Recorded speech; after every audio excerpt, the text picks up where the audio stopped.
Oh, Richard, it's so lovely and exciting to Well, meet you're you. very kind. Having read up quite a lot about you, of course, I knew you by reputation and kind of this extraordinary life that you've led. But I just, having known that and known you were in the communards and I never can say goodbye, and then to see you there with your dog collar is just, it's the most extraordinary thing. I suppose it seems like that to other people, but to me, it's just, it's just what Yeah. happened. So my CV, I attempted to submit my CV for something recently, and the woman said, this looks like the work of a fantasist. And it does look like the work of a fantasist, but it is actually true. I seem to have, I don't know, made some surprising twists and turns. Well, surprising to other people, not to me. I mean, I started off as a chorister when I was a boy, so I sort of ended up where I began. Yeah. And I'm living now 4 miles from where I grew up, so maybe it's just a return to origins. Yeah. Richard, how's your lockdown been? Well, of course, the circumstances that led to it are terrible, and we've not been untouched by it here or personally. But I've actually really liked it because I've done something which I haven't really done before, and that's nothing. That lovely spring, April, May, I sat in the garden on a beanbag with the dogs scampering at my feet, watching the birds and the bees and the lilac come and the roses come and the wisteria come. And it was so beautiful. And I realized that I just needed to do nothing for a while. So that was an unexpected pleasure. Oh, well, we're in East Dean. Okay. So just about 3 miles from Eastbourne, just behind Beachy Head. Anyway, I digress. So I'm very excited about it because in fact, I saw the house last week and offer accepted. Yeah. Well, knowing your upbringing, I feel just a tiny bit alarmed about Beachy Head because you had, after you came out to your mother singing, what was it? Sing If You're Glad to Be Tom Gay. Robinson, Sing If I'm Glad to Be, Yeah. What made you feel so depressed after that, having gone through that momentous event of telling your parents? Why did it hit you so hard afterwards? Well, I think it was actually a consequence of everything that had been not really acknowledged beforehand, and sort of coming out to my parents and my friends and family, kind of released a whole load of stuff that kind of jumped on me unexpectedly. And I think, like lots of people who have had to live clandestine lives, you keep that stuff kind of banked down. And when you finally do release it, it comes in a rush. And it set off all sorts of depth charges, actually. But you were young, weren't you, when you came out? How old? 16. Well, I've been at an old boys English public school, where if you had been known to be gay, you would have not enjoyed the admiration and respect of your peers, I suspected. Yeah. Actually, I probably think people are much more cool about it. I keep bumping into people I was at school with who are now gay, and I didn't realise. I said, how the hell did you not realise? I just didn't see it. Yeah. But anyway. Yeah, the pressure of not being yourself is very hard. I think I was a bit of a drama queen, really, and kind of always experienced life as a drama, for good and for ill, and sometimes it was comedy and sometimes it was tragedy, I guess. Yeah. I was just wondering, during lockdown, I mean, how have you conducted your services and everything in your parish, or weddings? Well, I suppose there haven't been any weddings, but funerals. What have you done? How does that work? Well, the funerals have been either graveside or at the crematorium, and under very strictly controlled circumstances. And of course, it being a pandemic, which has been, of course, a lot of deaths, we've had a lot of funerals, so that's been busy. Weddings are all postponed, and they're all going to come in a rush in September now. So I'm going to stink of orange blossom for the whole of the autumn, probably. Live on Prosecco. And then we've just engaged with the community in a different way. So we've had stuff online, we've had stuff on social media. We started the support team here in the community to make sure that everybody in the parish was looked after, and that's worked really, really well. So we've actually been very active, very busy.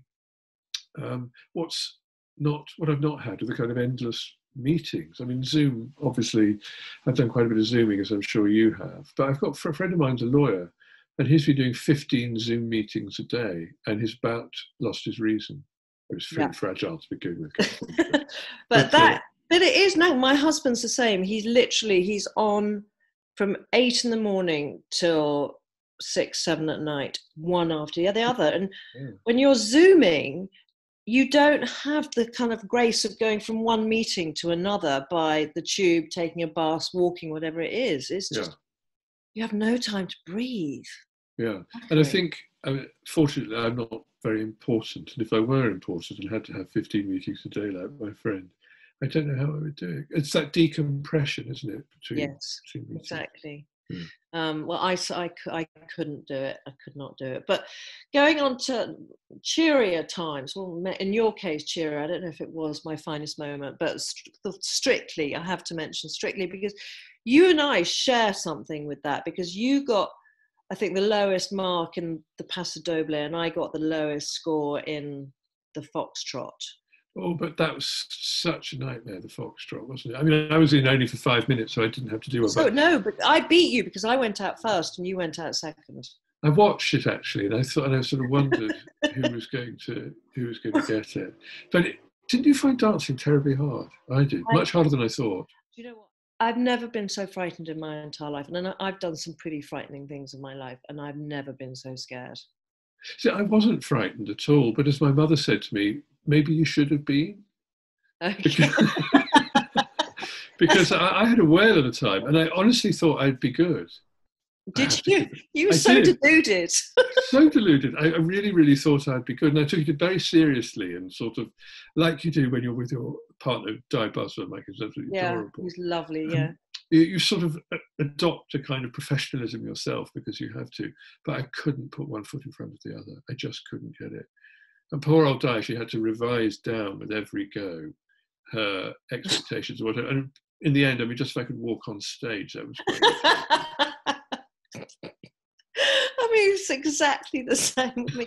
I thought I would be. I mean, we did this thing where, you know, when we were rehearsing, which I found out, I was with Anton, and we were doing probably max about 4 hours a day. That was on a good day, otherwise about 3 in between vanilla wafer biscuits and cups of tea. And then I found out that everyone else was doing between 12 and 14 hours a day. Anyway, irrespective, my dancing would not have improved if I'd been, you know, dancing that long. But I thought I was quite good, and I was going, he said, Anton, you know, I am. I mean, did you see that? That was actually quite good. And he went, Susannah, that was fucking hideous. I love Anton. And I looked, and I genuinely thought, and I came back home, I remember coming back home, and I said to my husband, I said, you know what, Steve, I think I found something that I'm quite good at. I think I'm going to do really well in this competition. And I mean, delusional. Yeah, utterly delusional in my case. And I had the thing when I got canned. I don't think it's betraying too much of a secret to say that the results show is filmed immediately after the actual show. So come Saturday night, you know you've been canned, but nobody else knows until Sunday. On the Sunday following me being canned, I had to go and do a thing at a literary festival. And there was a queue of people all day going, oh, we love you on Strictly. You're a dead cert for Blackpool. Dead cert for Blackpool. I thought, maybe not. And I had to sort of grin and bear it for the whole day. But actually, of course, I don't know how you found it. I mean, I was so glad to be spared further indignity. But it was also, I was having such a great time. I loved the other people so much. And that's playing true. Again. Yeah. It was so great. And then you're just given the death flowers and sent home. Yeah. I kind of loved it. And I loved it and loathed it in equal measure. Because it was just so frightening. And it's that thing, even though I thought I was very good, when I realised I actually wasn't at all and never could be, it was that thing of going out onto the ballroom floor knowing that I was a 100% 24 karat absolute shit. And the embarrassment of having to air my shitness in front of millions of people was just tough. Well, I mean, it's a good lesson, isn't it? It's a good, you know, we all come out stronger, don't also, we? I guess there are worse things than looking an idiot, aren't there? Oh, absolutely right. Absolutely right. So, when it's so interesting about your now jumping to with you and the Communards and Jimmy Somerville, and that. So when was that? Was that kind of early 80s, late? Yeah. Early Well, 80s? Jimmy and I we met before anything of before Bronski being happened. So we met in about 1980, 81 when we first came to London and became friends. And then Bronski Beat happened. It was an immediate chart smashing success. And then Jimmy asked me to join Bronski Beat to play saxophone. As a hired hand, I did. And then after about a year of that, we left and formed our own band. So that was about started going about 1984, I think. And then we staggered on until about 1988, 89, I think. Yeah. So it was the sort of middle years of the 80s. Did you enjoy it? Oh, that's a good question. Lots of it I enjoyed enormously, and some of it I didn't really enjoy. But you can't really complain about being in a successful pop band. I mean, you can, but it's a difficult thing to talk about, perhaps. But I like the sound checks. Yeah. I found the sort of pressures a bit intense. I found managing my relationship with Jimmy very difficult. The fact that he was rightly, dazzlingly, hugely gifted performer who everybody wanted to see, and being the rather sort of frumpy, mediocre pianist next to him was Welcome quite. to my world with trillions. But I'm sure that's not the case. But in my case, it really standing next to someone who's sucking up all the light and air. I mean, and no disrespect to Jimmy, he just couldn't help being really good. I found that really difficult. I found I withered in it, and I didn't like it at all, and that was quite tough. But what do you think you didn't like about it? Because I can't. I didn't like somebody getting more attention than me. Okay, so you do have an ego, or you did have an ego. Oh, I do have an ego. Yeah, I mean, it's sort of, I hope, held in check now by other considerations. But no, spotlights, and I'm there, really. Yeah. And you're so wonderful on Radio 4. We listen religiously, and you have the most beautiful voice. And I love how you take a subject or a question or something, and you distill and simplify it so quickly. Just clearly, it's on the fly, and you have this way of simplifying life. Gosh, well, it's funny. It's very nice of you to say that. I mean, I wish I could claim that was the conscious application of technique, but it's just not. It's a natural gift, I would imagine. I think for live radio, you either get it or you don't. Yeah. And the minute I sat down in a radio studio and the light came on, I just really loved it. Yeah. And also, somebody once said, "Great face for radio." The sort of searching gaze of the camera was never going to be one that would. Yeah. Settle on me for very long, I don't think. So you've been doing more television as well. You did that arts program, the painting. Yeah, I did for a bit, but I'm not very good at it. And also I prefer radio because you don't have to wear makeup. Yeah. And also if it's live, you don't have to do retakes. So live TV is fantastic. So you have to do bloody retakes. Yeah. I like the technical stuff. I mean, I liked all the bits. I liked the crew and I liked all that stuff, but I don't know, I find it's just a bit of a palaver for me, really. Yeah. I like it when you get nice snacks in your trailer. So Mariella introduced me to dried fruits. So there was a lot of dried apricots and figs, and also dried cherries, which I liked. Ooh, I've never had those. Pumpkin seeds, nuts. She wouldn't. I thought it would be tray after tray of donuts and things, but Mariella was very strict about that, and she made me eat sushi and dried fruit mostly. Do you have a tendency to lean towards a donut? Until recently, I've been on this diet, which has actually gone swimmingly. You look, I've got to say, you look incredibly well. You are glowing. Oh, well, thank you. I've lost a stone in lockdown. Wow. And I've been exercising, and I've been out on my bike every day, and that's been great, actually, because my tendency, left to my own devices, would be just to gorge on a divan like a Roman emperor. and then sort of die of some diet-related problem. What's your, is that your favourite thing to do? Do you think lie horizontal and plough your way through a box of chocolates or some crisps? It's up there. Yeah. Not so much crisps, or indeed chocolate, but seafood, I think. Oh. And then for moments of spiritual anguish, Indian takeaway. Okay, yeah. Well, I've not done any of that. So I've been cooking every day, and I'm loving that. And I'm going to try and keep that going because I've just enjoyed it. So my hands are fragrant with Thai herbs, and because I've just made some meatballs. Oh my God, you really are. Have you always been a good cook? I've always liked cooking, but I got better at it. I'm very fortunate. I had a flatmate when I first came to London, who was a fantastic and remains a fantastic cook, and I kind of learned a lot from her.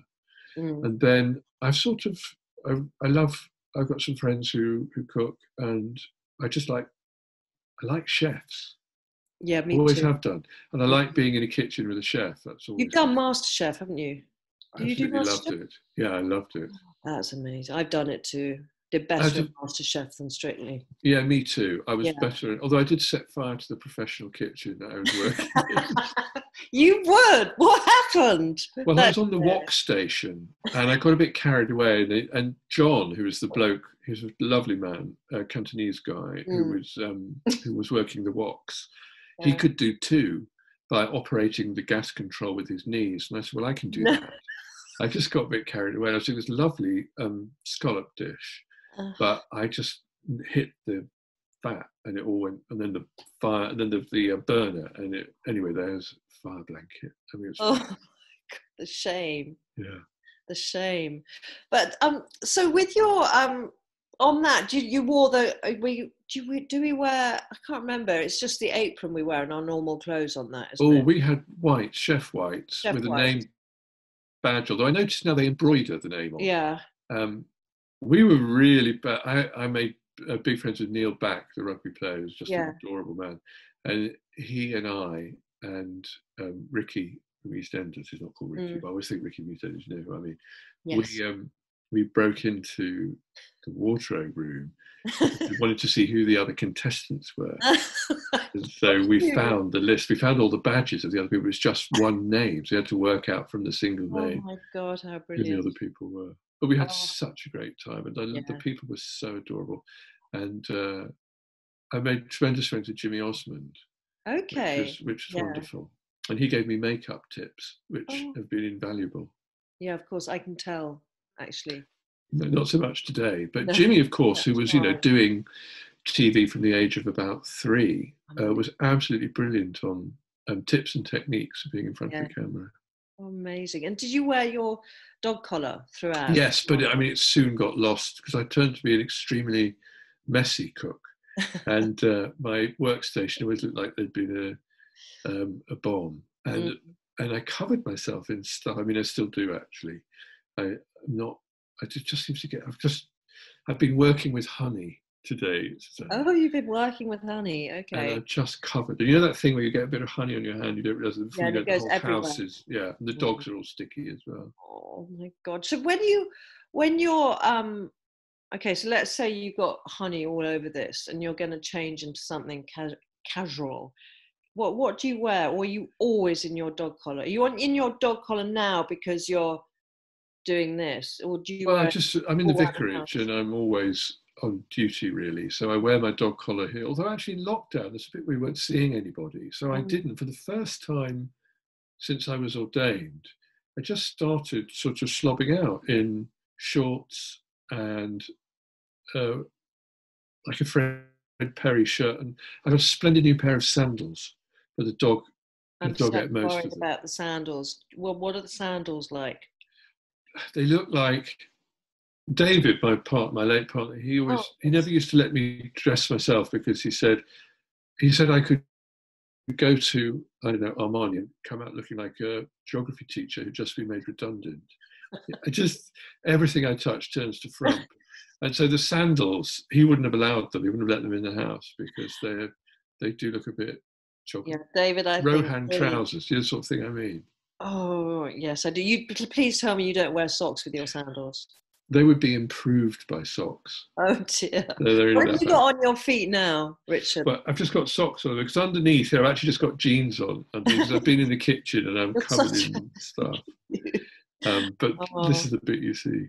The thing So I is love that- about it's a brilliant uniform, dog collar, because it really is. It's just a piece of plastic. That's it. But you can be identified from a mile away. it It's is amazing. very Isn't it? So you just don't ever have to think about what you're going to wear. well. You do, of course, because clergy get very pernickety about variations. You know that thing about it's all about the details. So the size of your dog collar, the kind of dog collar, the height No, of your dog collar, what it's no, made of, all those things will be no. very, very ruthlessly judged by other clergy. So this is fascinating. So have you got, is yours a mini, a medium, a large or extra large dog collar? This is absolutely what this says is liberal Anglican Catholic.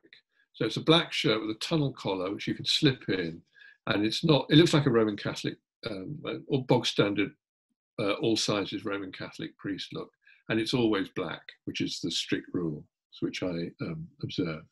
But if I was dressing up, then I might have a bigger half-inch collar. You could even get an inch collar, but that would be a full collar fastened with a kind of butterfly thing at the back onto a shirt with a stock, one under a category. It looks super smart, but it's very fiddly. But that's what I'd wear for best.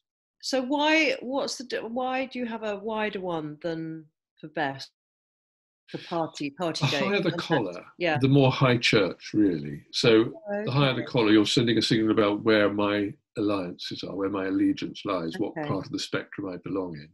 And also, there's something about, I had a boss, my last parish where I was curate, who was the vicar of Knightsbridge. He was just impeccably turned out, a very handsome man. And he just always wore fantastic stuff and looked brilliant and was effortless and never flapped or flustered. He was just a Rolls Royce of a vicar. And I could never be like that, but he did make me up my game a little bit. I bought some cufflinks. Nice. You would know about double cuffs and that kind of thing. Yeah, I do. I don't know about that. David was very strict about that too, but he gave up on my dress in the end. So double, you should really only wear cufflinks with double cuffs. Oh, I would only wear them with double cuffs, but I don't have that many double cuffed shirts. It's just a little bit too much of a faff. Although I have to say one of my great indulgences in middle age is I have someone do my laundry. It's wonderful. Okay, nice. Yeah. In the vicarage or? She comes to the vicarage, nice. She's a friend of mine and she does my laundry.